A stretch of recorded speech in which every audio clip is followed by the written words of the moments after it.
that as long as it was pink and powdered, any random combination of locally available drugs could be turned into Tusi. I'm Yuki, joined by my co-host Reggie, and you're listening to Modern Day Hippie, the podcast about doing drugs in a responsible, fun, and safe way to improve your life. Before we jump into today's episode, a quick legal disclaimer. This podcast is for educational and entertainment purposes only. Our goal is to educate and inform others about the realities of substance use in an engaging format. By listening to this podcast, you agree not to attempt to recreate anything found in this episode or any of our other content. We are not confessing to any acts stated in this podcast. The content in this episode should not be treated as factual or real in any way.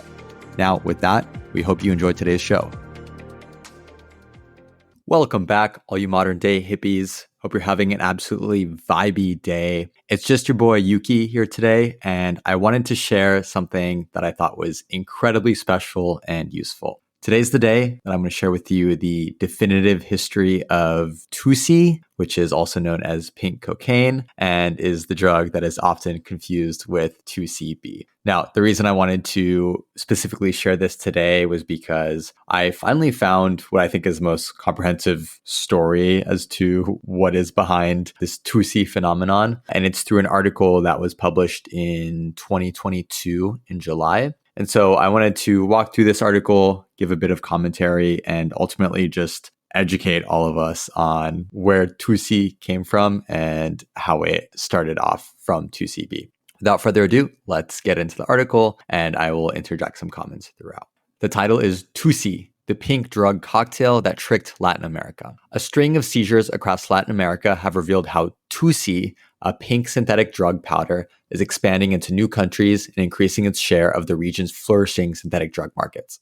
In June, Tusi consumption was reportedly booming in the nightclubs of Barquisimeto, a city in western Venezuela, while Tusi refining laboratories were discovered in Peru and Panama. Uruguay's government and Costa Rica's press railed against the drug's spread, just as police in Paraguay made one of their first ever domestic interdictions. However, for such a widespread substance, there was considerable disagreement about what it actually was. In Panama, a police spokesman said Tusi was ketamine cut with the pharmaceutical opioid tramadol. In Venezuela, media claimed it was LSD with a dash of MDMA. In Uruguay, the interior minister suggested it was a mixture of cocaine, methamphetamine, and LSD. So I think these last two paragraphs really get to the core of the matter here that number one, 2C really originated in South America, and there it's been a massive drug for a long time, and it's slowly made its way both up north to North America and to Europe as well. Now, the other big question here is just not knowing what the hell is in this drug. And that's one of the biggest issues when you're buying 2C or even a substance that is branded as 2CB. You just never know what's in it. And for God's sake, it's just something that you need to test. I mean, I would be surprised if all of these countries and their interior ministers and whatever tested the drugs internally and they all got these different results because ultimately it is a drug cocktail. Back to the article. In a way, they were all wrong. 2C, also known as 2CB, spelled out, the word 2CB, or pink cocaine, is not a single substance, nor is it even just a drug cocktail. 2C is a narcotic name brand, said an expert interviewed by Inside Crime. It is the Coca-Cola of drugs, an instantly recognizable product of mass merchandising. Below, we've tracked the four major stages of the 2C craze in Latin America. Starting off in Medellin, Colombia, the birthplace of 2C. It began as a phonetic translation. 2CB was first synthesized by a U.S. chemist in the 1970s as part of a broader group of hallucinogenic phenethylamines called the 2C family, which included 2CC and 2CD. These designer drugs created both the euphoria of MDMA and the visual distortions of LSD. Note, this is how 2CB is often described to the audience, and through mixtures that these cartels put together, they're trying to emulate that similar effect. Now, most of these 2C variants were banned in the 90s as part of like a Schedule 1 categorization in the US, and they subsequently fell into obscurity. But 2CB survived, carving out a niche for itself in European discos. In the late 2000s, it reached Colombia's nightclubs, courtesy of rich youngsters in Medellin who had small quantities smuggled from Europe by post, according to an article by El Colombiano. They sold it within their upper-class social circles, mostly as the whitish powder or small pill that Tusi B still comes as today. It quickly began cultivating attention as a quote-unquote elite drug, a synthetic European import far more expensive than locally produced cocaine that Colombia's middle and working classes were increasingly using. This shift was accelerated by a feat of marketing genius. 2CB powder can look unappealing and it is notoriously painful to snort. So some early vendor began mixing their powder with an aromatic pink food coloring. Not only did it make consumption significantly more pleasant, but the bright pink color created a striking new visual aesthetic. According to Julian Andres Quintero, investigative sociologist at Social Technical Action, a Colombian drug policy NGO. The food coloring was important. This is what gives it its color and smell. It became an attractive substance, he told the writer. The pink look quickly caught on, causing demand to rapidly increase. According to Julian Quintero, police and media only facilitated this growth when a police officer told an unquestioning journalist about a pink cocaine seizure, leading to a sensationalist misnomer that gave the substance even further allure. It's honestly hilarious and ironic how the spread of this drug was purely like a probably half thought out branding play. And you don't think of branding in the context of drugs all that much. I think the area where I've seen it the most in is in different types of ecstasy pills. So you'll hear about like orange Teslas or pink PlayStations or whatever. And presumably that leads people to believe that all of these ecstasy pills across the US, potentially the world, that look the same are the same. You can never be sure of that. And the exact same thing applies to Tusi. But these cartels or whoever originally made the pink cocaine version of it, they really applied this marketing principle to a powder for what I think is the first time. Yet, while demand was high, supply remained far too low. Even in Europe, 2CB was a niche drug, and only a tiny portion of that was even reaching South America. So, Colombian vendors began cutting it heavily, bulking their powder with caffeine and synthetic drugs like MDMA and ketamine, which though also European imports were cheaper and more available. The chemical combinations differed, but the format was normally the same. A nice smelling pink powder that contained at least a stimulant, an upper, and a depressant or a downer. Worldwide, the general term for this is a speedball. Soon enough, the 2CB or 2C fueling Medellin's nightlife contained almost no actual 2CB. To this day, the purity has never recovered, and 2CB is extremely rare in Latin America, according to a 2021 report by the UN Office of Drugs and Crime. Now getting into the expansion across Colombia. In 2010, a low-level criminal named Alejo arrived in Bogota. Alejo was one of the first 2C refiners, those retailers who dyed 2CB pink and drowned it with other synthetics in artisanal drug kitchens. According to a 2012 article, Alejo started out refining and selling 2C in Medellin, but he ran afoul of the city's hegemonic crime group, the Oficina de Envigado. Forced to flee for his life, he moved to Cali. Once again, though, local gangsters sent him packing. He learned his lesson the third time, moving to Bogota with the protection of a crime boss named Maquina.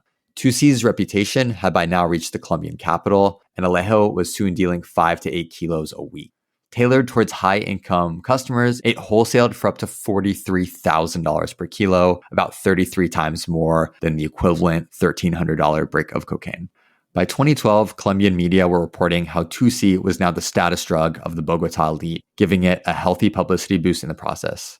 Colombia's largest weekly magazine even claimed it was a favorite of models, beauty queens, actors, and politicians. So you can see how we've gone from this brand aspect of just creating, planting the seed essentially of this unique powder. And now you're associating it with these celebrities, these famous people, these rich people. And so of course, more and more people are going to want to get access to it because it feels and sounds so exclusive. You're at the club and the music is thumping, but you've got nothing left in the tank. So what do? Sniff some cacao. Yup, you heard that right. Sniff some cacao. It's the hottest new trend in the club and party scene. One bum-sized sniff of raw chocolatey powder contains the caffeine equivalent to a half cup of coffee, and boom, it hits instantly. And the best part is you can now sniff cacao anytime, anywhere. Right out in the open, in front of the DJ booth or the stage, even at the VIP table with your friends. Now, how does that happen without drawing unwanted attention? Snogo's spring-loaded bump straws make it possible. These classy, triple mirror polished bump straws are the safest, most discreet way to enjoy sniffing cacao. In fact, you've most likely already seen people wearing Snogo's bump straws as pendants around their necks without even knowing it. Discover why sniffing cacao using Snogo bump straws is being called the biggest revolution in partying since the invention of rock and roll. Jump on over to snogostraws.com to learn more. That's SNOGOSTRAWS.com and use discount code MDH15 at checkout for 15% off your entire order. It became an object of desire, an aspirational object, said Julian Quintero. People believed that by consuming the substance, they could belong or appear to belong to elite circles. Business was booming for Alejo, but in March 2012, Maquina was arrested, and having lost his criminal protector, Alejo was kidnapped by a notorious Cali crime family. They allegedly forced him to reveal his formula and expelled him from the trade for good. This did nothing to reduce local Tusi production. On the contrary, it was growing so much that in 2013, Colombia's police director responded to the seizure of a few thousand alleged Tusi B pills by claiming the drug was replacing cocaine. The following year, authorities in the city of Pereira arrested a leading member of the Macho crime group, a partner of the Urabeños. Having taken over the country's growing Tusi trade from a captured Urdinola boss, investigators believed he was Colombia's largest distributor of synthetic drugs. Macho's refined Tusi was now selling in Bogota, Medellin, and Cali, as well as Cartagena and Barranquilla. But violent competition was never far away. In October 2014, a struggle for control over Tusi sales in Cali led to an internal purge in the Urabeños crime group that murdered 8 people. One faction had allegedly tried to break away and establish an independent Tusi trafficking network, cutting out the other faction. Now going from Colombia to the world. By 2015, the genie was out of the bottle. That April, US and Colombian authorities arrested 18 members of synthetic drug trafficking group named Los PRI that used air shipments to traffic Tusi to 5 foreign countries: the US, Panama, Ecuador, Peru, and Chile. At first, Tusi was a new Colombian drug export. Then it was the Colombian refiners who became the export, teaching dealers across Latin America how to make their cocktail versions. These early adopters taught others until a game-changing realization hit home, that as long as it was pink and powdered, any random combination of locally available drugs could be turned into Tusi. After all, what was being sold was as much an idea as an experience. When it began to be revealed that the substance did not really have 2CB in it, many people began to make it, to cook, as they say. Yeah, so it makes so much sense how we've ended up in the current state of the world as it relates to 2C and 2CB. Just that there's so many different people producing this in random hole-in-the-wall kitchens. I cannot remind you enough that the majority of drugs that are made are literally made in some random dude's kitchen, just like throwing some random shit together. So just got to be careful. And at this point, I've seen different batches of 2C powder that are not only pink, but there'll be different shades of pink. I've seen purple. I've even seen yellow. And I guarantee you that these are other like quote unquote newer 2C makers and refiners who are trying to apply their own subtle brand to this substance. In 2016, Spain detained 9 people, including several Colombians, for operating 2 refining labs in the greater Madrid area. It appeared the drug was being made with ketamine, cocaine, and methamphetamine. A statement by a Colombian drug testing project warned that until this point, 2C mostly contained ketamine, MDMA, and amphetamines. By around 2017, though, a list of increasingly dangerous new psychoactive substances began to appear in 2C recipes. These synthetics now appear regularly: cathinones, opioids, benzos, and a host of other high-risk substances. In 2021, a gang was even dismantled that put fentanyl into their 2C. Dealers convinced consumers that all this was normal, that this 2CB drug they were increasingly hearing about in both reggaeton and guaracha music and the mass media was not a single molecule, but a mixture of different substances. In fact, it became accepted that 2C refiners would add an individual touch to their product, including various opioids and the psychedelic mescaline. Consumers, in turn, began to ask their dealers for 2C tailored to their personal preferences. Today, people themselves commission the substance. They phone the supplier and say, look, I want more downer 2C, or one that is more stimulating, or even a psychedelic one. So now we've got to the point where I've personally never heard of people like commissioning specific types of 2C, but even for me, in the probably like 8 to 10 batches that I've tried so far in my life, there are ones that I like significantly more than others, and it's because I can tell they make me feel a certain way. And again, that goes to show that you never fully know what to expect when you're buying 2C or even something branded as 2CB. And all the more important, just test it, find out what's in it, and decide if it's something that you're willing to take or not in the first place. Now, the final section, the post-millennial drug. Since 2017, Tusi has therefore democratized, going from the fanciest nightclubs to the toughest streets. In 2012, Tusi retailed at $71 per gram. As of mid-2022, it sells in Colombia for under $10 per gram. So it's a seventh of the cost that it was just 10 years ago. This loss of exclusivity has put off some of the drug's richer users, but has been more than compensated by the growth in the middle and working class consumers. As of mid-2022, besides Colombia, Tusi is popular in the southern cone countries of Chile, Argentina, and Uruguay, as well as Spain and Panama. Open source research has also identified credible media reports of Tusi in Mexico, Costa Rica, Venezuela, Peru, Bolivia, and Paraguay. So very much big in Latin America, and I have seen it increasingly getting bigger in the US as more people are learning about this drug. I know for me, I learned about it from a big party weekend in Tulum and then also one in Cancun. And with a lot of, especially younger Americans partying in Mexico, encountering this drug, they're definitely bringing it back home with them and wanting to source it there. The brand has somewhat evolved with the appearance of Tusi in other colors, including green and yellow. However, its consumption in Colombia and possibly across the region is thought to still be increasing. It's a very millennial drug, very post-millennial as well, Julian Quintero told the publisher. I consider it the greatest, quote unquote, merchandising product of drugs in Colombia and maybe even in Latin America and the world.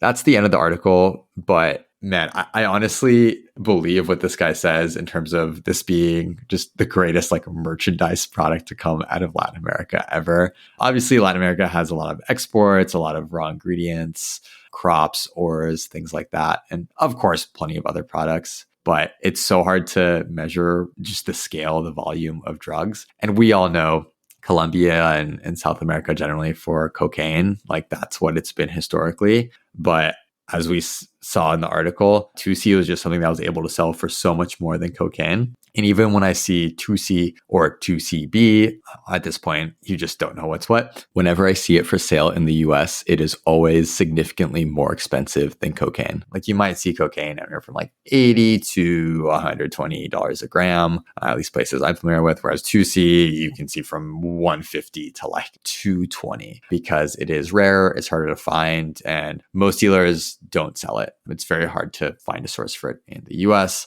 Makes it rare, which means people can still be charging higher prices. And it makes a lot of sense for producers throughout Latin America to continue making it because it's like you're not even limited to the single ingredient of cocaine. You kind of just put whatever the hell you want in it and just pass it off as pink powder, as 2C. If there's one takeaway you have from this, it's that for the last time, absolutely test all of your drugs, but particularly if you're doing 2C, just find out what the hell you're putting in your body. I make a point of testing every batch as soon as I get it, and I'll write down what ingredients are in it that I've identified to make sure that I am okay with them and that the other people who I may be offering my batch to are also okay with it. With that, I hope this was incredibly informative. I had a blast just learning about the history of 2C, and genuinely, I've never seen a more comprehensive source for all this in one place. So shout out to this website, Insight Crime, and I will link the article in the description below if you guys want to check it out, read it for yourself. There are quite a few associated articles that they link to that honestly would probably make for more very entertaining and informative reading. If you guys want to check those out, or if you want, I'm happy to go through a breakdown of one of those articles in a future episode as well. That's the pod, and I hope you guys have a wonderful rest of your day. Truly, thank you for listening to the show. We seriously fucking appreciate it. If you want to help us out, just leaving a rating or a comment, you know the drill, would be incredibly helpful. But more importantly, share the knowledge and the love with your friends. Make sure they're getting the information they need on this topic that is so underserved and underappreciated in today's society. We'll see y'all next week.